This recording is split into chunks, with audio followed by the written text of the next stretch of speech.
فاكرين الشاب اللي اتجوزته الملكة واللي نص البلد قامت عليه؟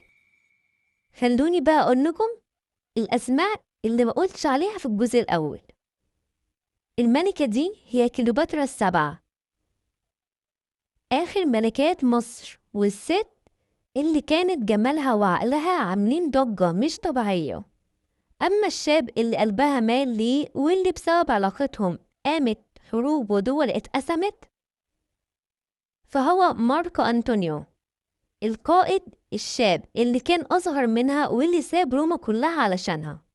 وهنا تبدأ بقى القصة اللي قلبت الدنيا، قصة حب وسياسة وخيانة وحرب، واللي لحد النهاردة العالم بيحكي عنها. لو عايزين تعرفوا ازاي علاقتهم دي حطت مصر وروما في حرب مدمرة، استنى الجزء الجاي، وما تنسوش تعملوا متابعة للصفحة عشان القصة دي لسه فيها نار كتير ولسه هنكتشف أسرار أكتر.